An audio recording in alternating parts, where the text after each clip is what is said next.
You're all waiting, aren't you?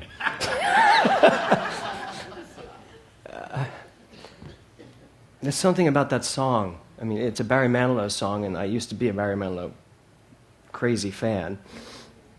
But there's something about that song that just cuts into you, isn't there? At least there is for me. Something about it, I hear it, and it just cuts into me. And I'm standing here right now, trying to put words to what it's cutting into. And I think it's, and I know what I'm talking about today. Lucky for you.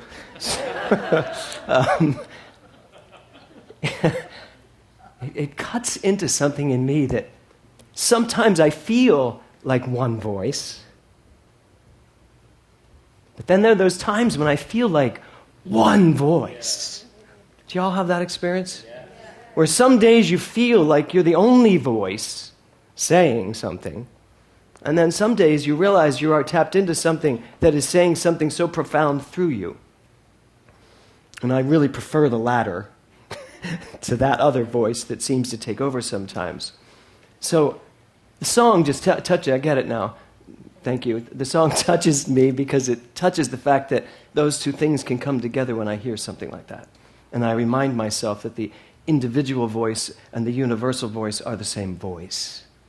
It's the same voice at all times. So last week we talked about I am.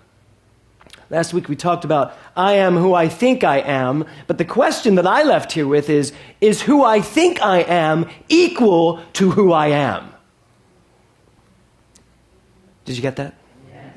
Is who I am equal to who I think I am? Is who I think I am equal to who I really am, to who I truly am, to who I really deeply know I am? So this week's talk title, and I was questioning myself, what do I want to talk about this week? And this title came to me. I didn't know what it meant, why it meant it, but I gave it to Jay anyway and said, put it down. Obviously this is it. And it's called Mistaken Identity. And it probably came through me because it came from the am I who I think I am, or am I really who I truly am? So this mistaken identity. Ernest Holmes said this: man is an identity in the universe, a center of God consciousness. Man is an identity in the universe. You and I, we're identities in this universe. We are identifiable. We are identified by the universe as a center of God consciousness. What if that were your only identity? I am a center of God consciousness. So, I am an identity to the universe, and my only identity, if it's as God consciousness, means that I am powerful, I am creative, I am possible, I am probable, I am potential, I am identifiable to the universe as consciousness. That's my identity. What else? What else would you be? If you are only God consciousness, what else can you be? Well, the answer to that, before you tell me, is that you can be anything you decide to be. Because if I am the center of God consciousness, then my consciousness is identifiable through whatever I let myself think. Yes? Okay. Thank you, you two. So, Ernest Holmes goes on to say, because this is one little paragraph, he says, at first, we are ignorant of this, and we misuse our power, consequently bringing to ourselves misfortune and negation. So, I want to ask you a question, and I'm really asking myself. You know that. Whatever I'm talking about, I'm always talking to myself. Talking to myself and feeling fine. So, the question I have for you is, when did you start, I'm jet-lagged a little, when did you start realizing who you are? Really realizing who you are. When did you start realizing that you are God? And have you yet? When did you start? Science of Mind 200. Thank you, Lisa Johnson. I can't see you, but I hear your voice. Science of Mind 200. How long ago was that? 5 years. Okay, good. So you've had 5 years of this, right? Out of the 40 you've lived. So, when did you start realizing who you are? And the other question I have for you is, what were you doing before that? What were you doing before you started realizing who you are? So I did. I went to New York City this week. I'm going once a month to do lectures on Friday evening. And this Friday evening was a really incredible evening. The room was packed, and it was just a beautiful evening. It really was a great evening. And I realized, as I stood there in that room, that when you go to other churches, when you go to a unity church, they don't have the jargon of science of mind. And I am God is not necessarily something that comes trippingly off the tongue. And it's not received that way as well. And it was really fascinating to me to stand in that room and witness the consciousness not only shifting, but being challenged. And I know that happens here too, because I know those of you that leave telling me you're challenged by this concept of I am God. And I know that. I get that. It's not going to take me off of it, but I get that. So let me back up a little bit. When I got to New York City this time, I was going to stay with a friend of mine that I haven't really seen in over 26 years. Do any of you have friends that kind of remember you as the person you were? Or family members, maybe, who think of you as the person you were, not maybe the person you've become, or more importantly, the innate person that you always were but didn't seem to know it? So I went and stayed with someone who I had been in a relationship for a number of years. And that relationship ended really badly. And so for 26 years, I have been held in a position in this person's mind as that person from 26 years ago. How I ended up staying with him this particular week is a mystery to me. No, it is about forgiveness, yes. Like I don't know what I'm talking about. Hello? I'm the one that decided to talk about this. So the truth is, I have always perceived that I was misunderstood. But I wasn't. I wasn't misunderstood at all. And in fact, I always perceived that I deserved forgiveness and that I should be forgiven from walking away from this particular relationship. And indeed, that forgiveness was really never given. And it's been many, many, many years, although now, of course, it is, or else I wouldn't have been staying there. And it was very interesting because what was said to me was that, and it was, we went to dinner and he looked at me and he said, I just want to tell you, I'm very clear that the person sitting in front of me is not the person I was with 26 years ago. And I said, yes, I have gray hair, gotten older. And I said, no, he's not. And it was a fascinating time, and all of this happened before I went in to give my lecture, when I arrived in New York. So it brought through to me this whole idea, how much of who we think we are we still holding on to? How much of our memories of who we were are we still operating from? Have we forgiven the memories of who we are that we need to forgive and let go of? And how many people in our lives are still holding us in that place, and by holding us in that place and our willingness to identify that, still hold us there too? When I went in to do the lecture, it was fascinating to see the faces of these people, beautiful faces of these people, who, when I started talking about I am God, some were challenged, some were wide open. And it was funny. I have, those of you who take class with me know that I have my classes prepared, and I know what I'm going to talk about for 2 hours, and I now no longer give people an opportunity to take a break, because I know what it's like to give you 15 minutes and then get you back and take the other 10 minutes to get you back from the break. So I just say, I'm like Werner Erhard. I teach straight through, and if you need to, get up and pee. You'll miss something brilliant, but get up and pee. And I won't be, I won't be embarrassed. So no one got up for 2 hours. They just sat there. And it was a dynamic evening. This concept of I am God can be really challenging. And there are things in us that want to fight it. And I know what's in here that wants to fight it. You know what's in here that wants to fight it? All those memories. All the things that prove to us that I cannot possibly be God, because God doesn't do this. God doesn't leave a wake of bodies in its trajectory of life. Thank you. So, it's hard to believe, because we have so many memories of who we were, we can't really buy who we are. So I'm here today to talk to you about, to activate in you, to ask you to activate in yourself, what memories do you have of yourself? Where are you holding yourself in mind in such a way that you're not letting who you are actually be coming out, actually be activated? Where? Where? And that's where forgiveness comes in. We have to forgive the past memories that tell us anything that would hold us to a mistaken identity. Ernest Holmes goes on to say this: the spirit of man, which is his self-knowingness, is the only part of him which has volition or self-choice. All else acts as automatic law. I feel like I've never read this in the book. I do. I feel like I've never read it. The spirit of man, who we are, my self-knowingness. Get this, self-knowingness. That's one of those terms like the rosary. You know, how many forget Jesus? Jesus, where we just by rote. Oh yeah, the self-knowingness. I know what self-knowingness means. No, self-knowingness means I know who I am. I know the self that I am. And what he says is the spirit of man, which is the self-knowingness, which means when I know who I am, I can do anything, he says. It's the only part of him which has volition or self-choice.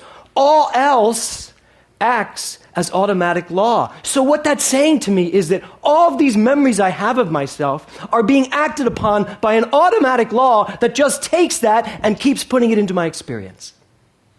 Because I'm not being conscious of who I am. I am not self-conscious. I'm not willing myself to say, I know who I am, which literally trumps everything else that I've ever possibly done in my life. Are you getting this? Silence is like, no, I lost you at I am God. So there is an automatic law. There is an automatic, yeah, you had me at I am God, right. There is an automatic law inside of you that works on everything. We know that, it's the law of cause and effect. An automatic law acting upon everything in your memory. However, the spirit of you, that which you truly are, is conscious mind. And every time you willingly decide to tell it who you are, it acts upon that.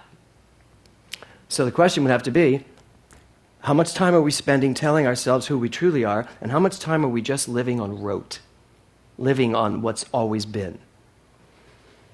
Your memories act upon automatic law, which, bless you, which brings me to an idea I had this morning, which is this: spiritual amnesia. Now just think about it. Spiritual amnesia. Amnesia means without memory. All of a sudden, there are no memories. But when you have amnesia, just so you know, your mind is working very well. It just doesn't remember anything. It's still clear. You can still be conscious. You can still know what you need to know. You can still learn from that point going forward. You just have amnesia. You can't remember anything in the past. I know I have a little bit of that myself. Anybody else have a little amnesia every now and then? Yeah, people ask me things and they tell me things. I told you that last week. I have no idea what you're talking about. It really works for my benefit. It does. And as a practitioner, you want someone with amnesia. You really do. People come up to me sometimes and they say, I just want you to know that this really resolved itself. I'm saying, oh, really? I didn't know that happened to you. I had a practitioner session with you. I told you all about it. Did you? Wow. And it all resolved, right? I said, yeah, well, that's what you want me to remember. Do you want me to remember that you had a hangnail? It's gone. Spiritual amnesia. So, I want to talk about this movie. It's called Overboard with Goldie Hawn and Kurt Russell. Don't you love that movie? If you haven't seen that movie, folks, you got to see it. Kurt Russell and Goldie Hawn. So, Goldie Hawn is this rich, spoiled... Thank you. Rhymes with witch. So she is this rich, spoiled, self-centered woman, right? Gorgeous. And she falls overboard and gets amnesia.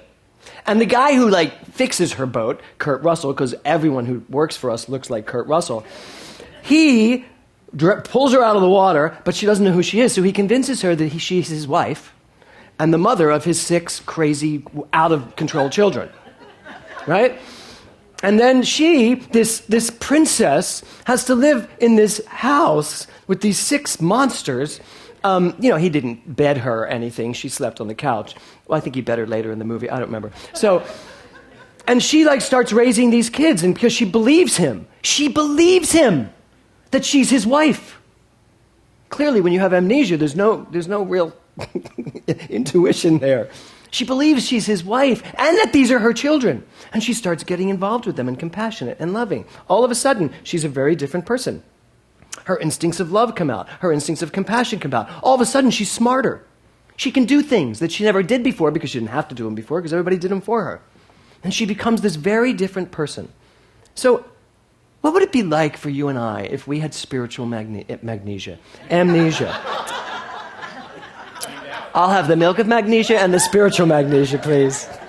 One for the mind. Anyway, so... Oh my God.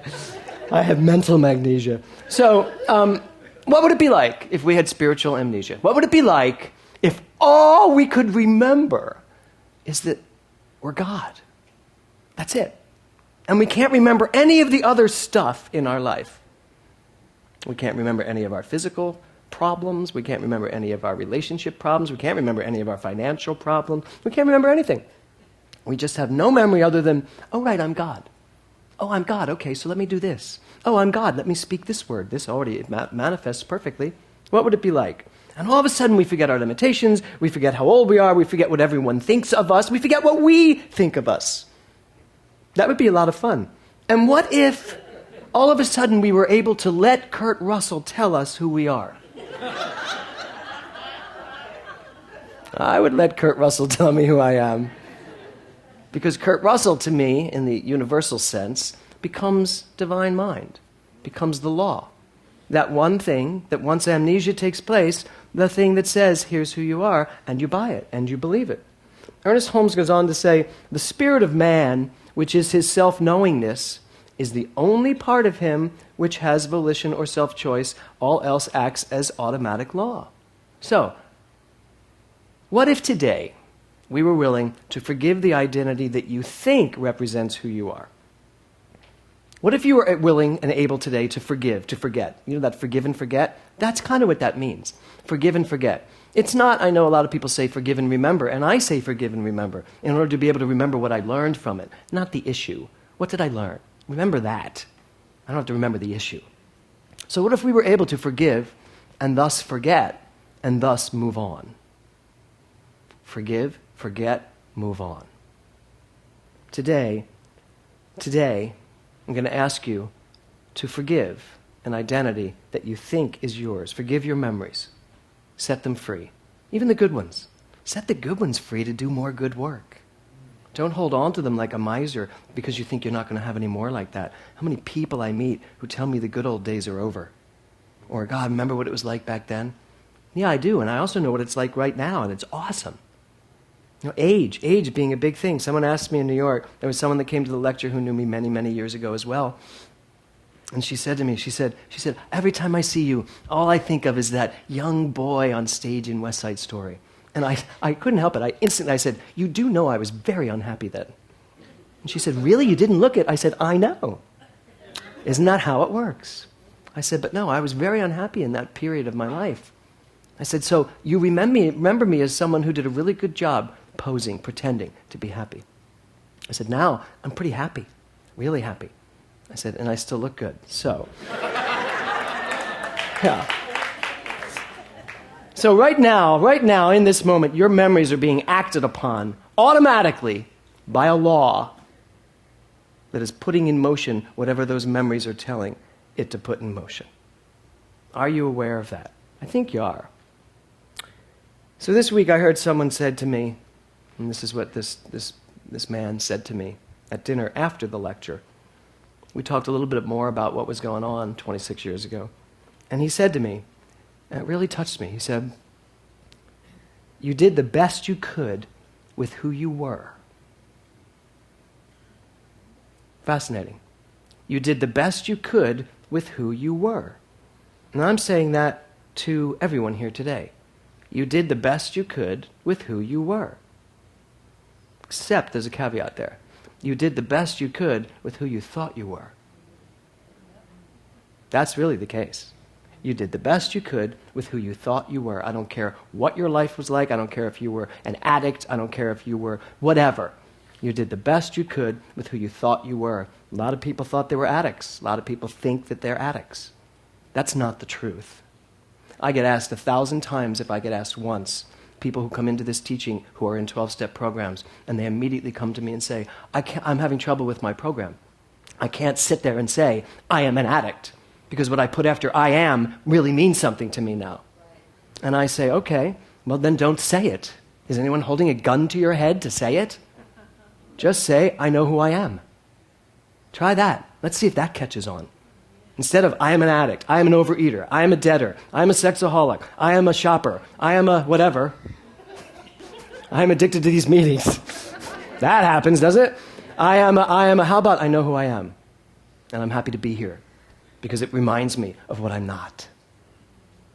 That would work for me in a 12-step meeting. You did the best you could with who you thought you were, and who you think you are right now is creating what happens in your life. That's as simple as it gets. So the question I have, and I had for myself, is, am I doing the best I can now with knowing who I am? Am I doing, years from now, will I be able to look back to this day and say, you did the best you could with who you thought you were? Except, you know what, James? You thought you were God. Did you do the best you could with that? Or did you say, I am God, and still hold on to all these memories and bring them with you and go, I am God, and all of this too? No, drop it. I am God. Now, if I'm really willing to stand in that, then I will be able to say, I did the best I could with who I thought I was.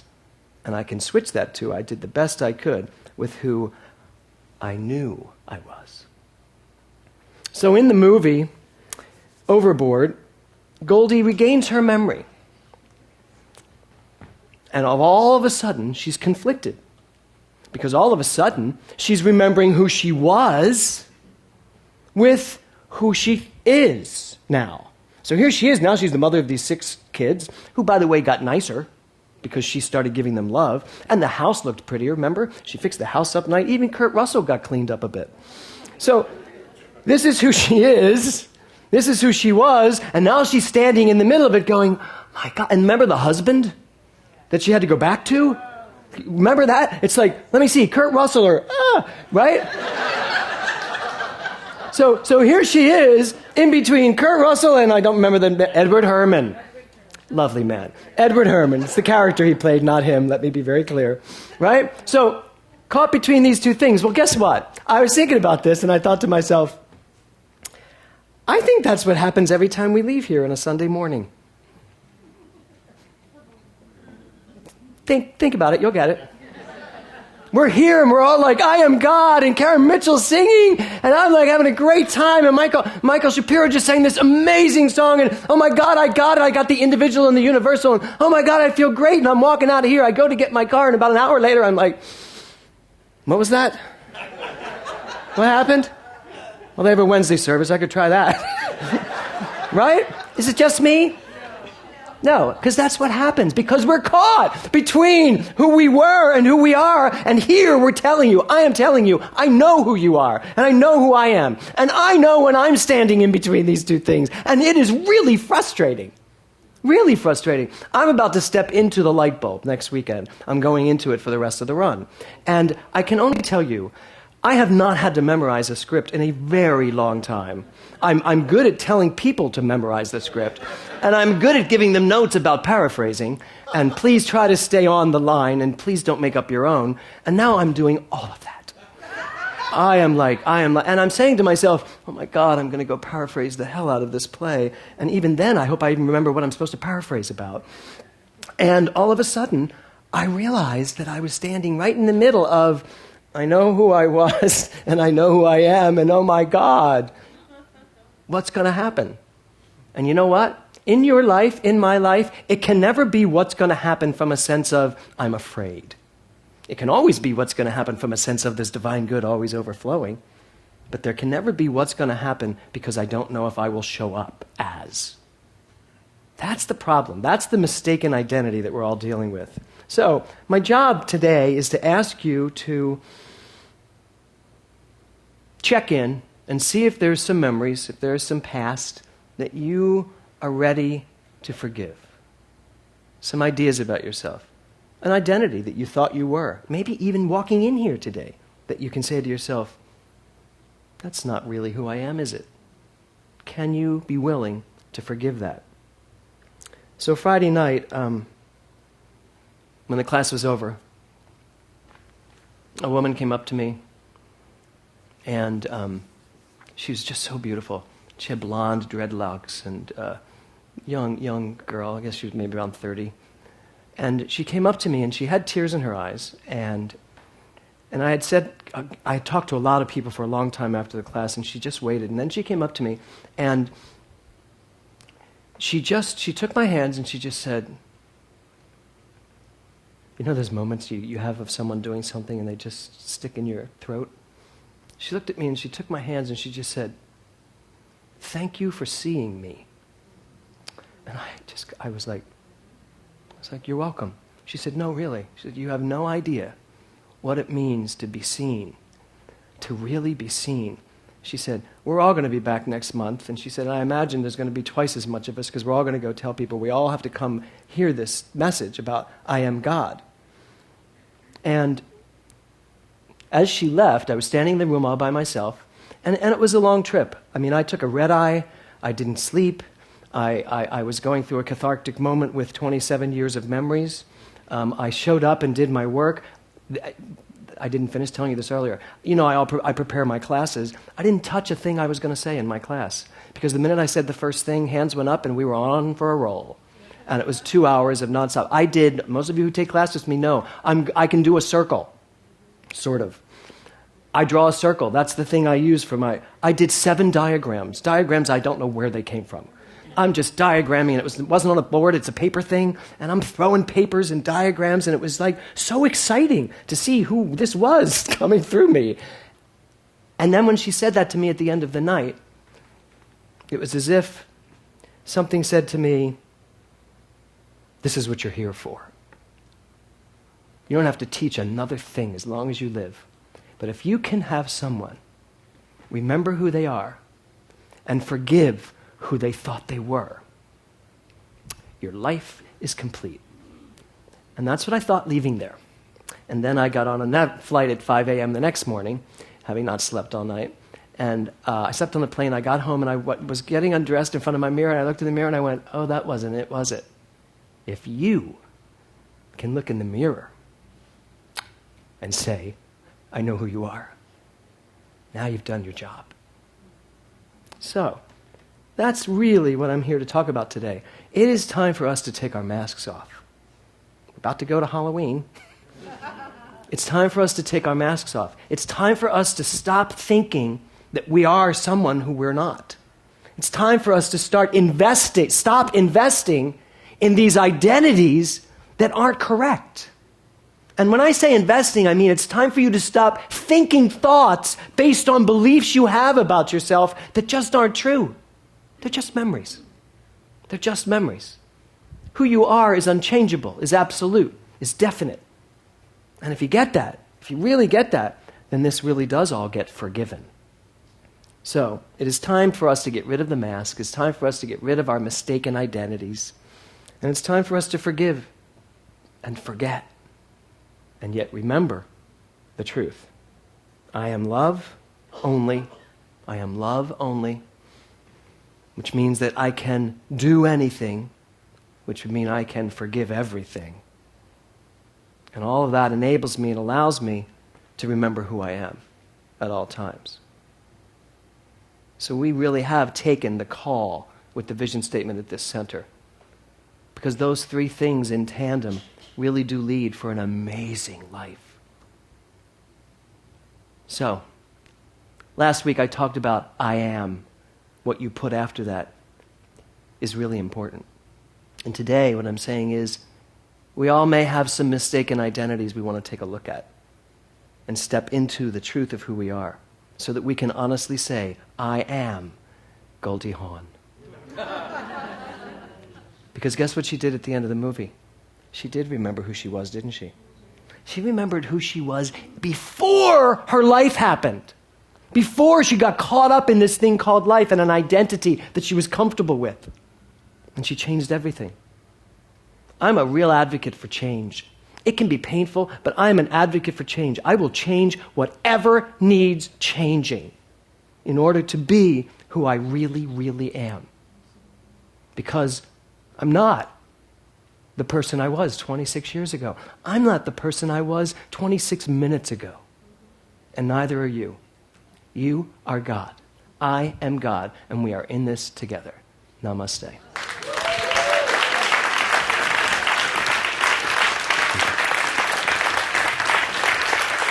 Thank you.